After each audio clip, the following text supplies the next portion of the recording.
I'm building a shed for my brother. And it's going to be by far the biggest shed I've ever built. It's going to be 16 by 8 feet, which is 4.8 by 2.4 meters. And the first job is to get started making the floor. So I've ordered lots of pressure treated 63 by 38 millimeter CLS timber, and these are 4.8 meter lengths. So they're pretty long, which is why I've decided to set up a little work area on my driveway. I've made up this little block of wood, which is the same height as the base of my miter saw. And for the other end, I've made this thing. So this is a plywood box that I filled with concrete so that it's really heavy, and then I've added a lip of MDF at the end and a handle just so that it's easy to carry around. And if I lock my miter saw in the down position, I can then use the magnetic end on my tape measure to measure out the distance that I want to cut and position this, and this is going to become my stop block. So the frame for the shed base needs to be 2.4 meters wide, and I want to cut these timbers to 2.4 meters minus the thickness of two of these pieces, which should be 76 millimeters, but it's measuring more like 78. So that's 2322. Once my stop block is right where I want it, I get all my floor joists cut.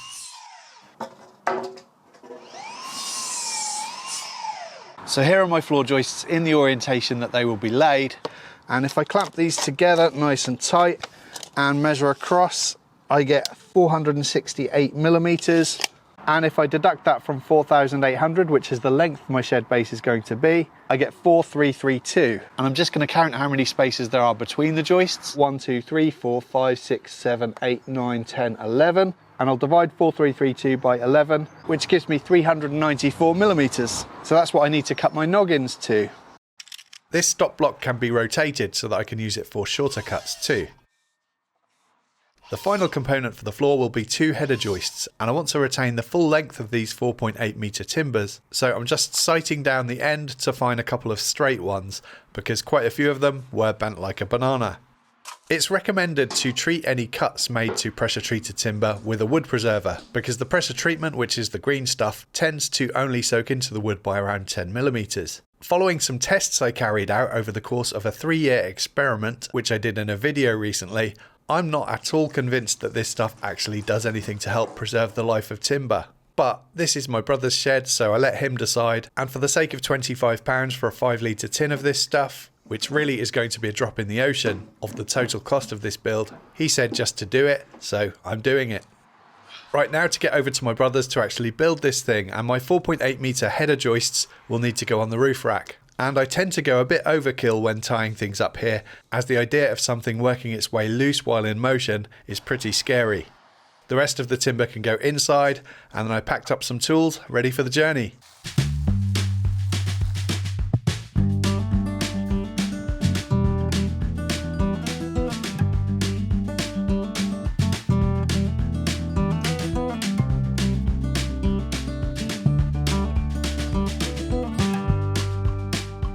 So this is the shed base that my brother has constructed for the timber frame to go on top of, and the idea behind using these plastic pallets is that they're going to be brilliant for spreading airflow underneath the shed in all directions, and airflow is kind of critical for keeping everything dry. But because we don't know what the weight limit is of these plastic pallets, we're using concrete blocks in between just to make sure everything's fully supported. It's not perfectly flat, mainly because Alan was using this spirit level to do the whole thing. But I think it's going to be good enough to work with, bearing in mind that we can always pack out any timber if necessary. I'll place my header joists and also the rest of the joists with any bow facing upwards, so that once weight gets applied later, they should all flatten out over time. And I've got some 90mm nails for the framing nailer here. The way I like to do this is to get the first joist in and then use my noggins as temporary spacers to position the rest. And then I can just move these noggins along until I get to the end.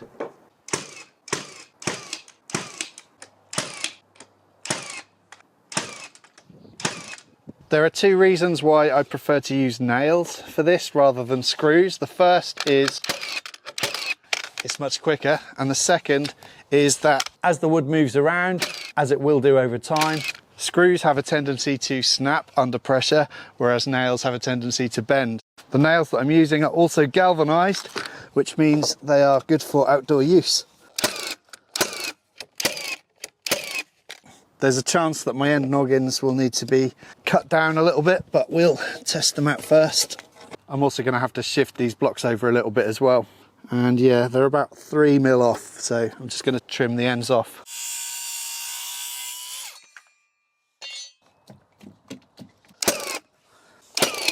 Now I'm just going to measure up from corner to corner to make sure this is square. If the measurements match, then I know we're good. If one corner to corner is longer than the other, then we'll need to manipulate the frame a bit. And I've only got a 5 meter tape measure with me, so I'm going to have to measure this up like so. So we've got 5382 and 5377. So what's that, 5 mil? I think that's close enough. And I'll get these noggins added where they'll pick up the concrete blocks. In these areas where I want the noggins to pick up 2 pallets that are next to each other, I fire in my nails at an angle. And with the frame on top of the base, it was level enough. I meant to say before I put all these noggins in that if the frame wasn't square, what I would have done was probably just used a sheet of OSB to reference from, because we've got some of those over there.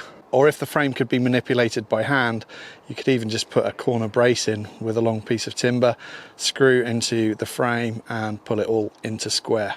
And another good method for checking for square is the 3-4-5 rule. So if I mark up 3 feet here and then 4 feet here, the distance between those 2 points should measure 5 feet.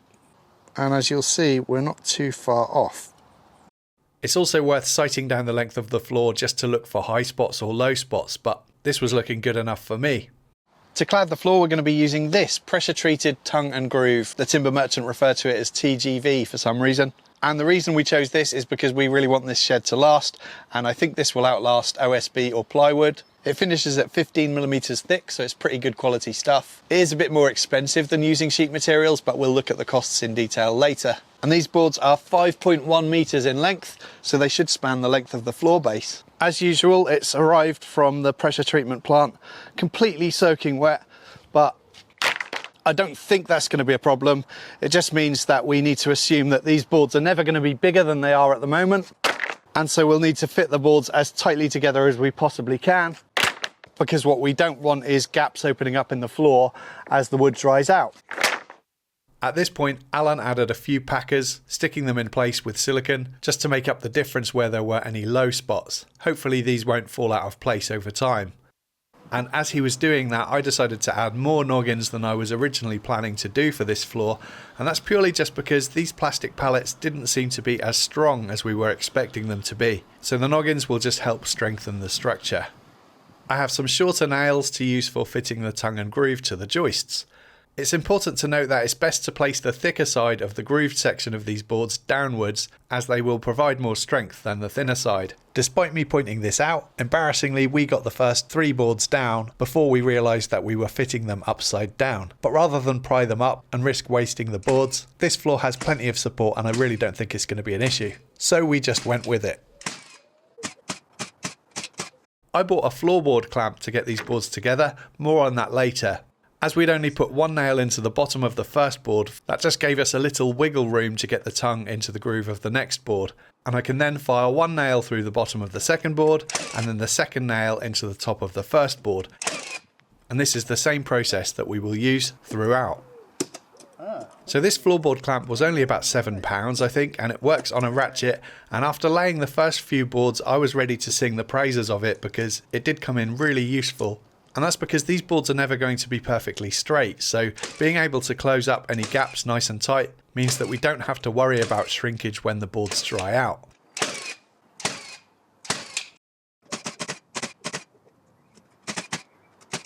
And it did work well most of the time, however after a while the strap release mechanism kept getting jammed in the ratchet, so we had to keep levering it apart with a screwdriver, and then it would work again for a bit until it didn't again, and so on. So I guess what I'm saying is I'm definitely glad that I bought a floorboard clamp, but I probably wouldn't buy this specific one again.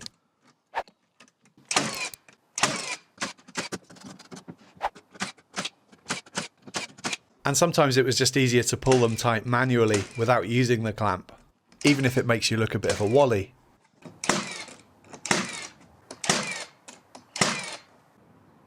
With all the boards in, I just need to measure and mark up the overhang so that I can trim it down.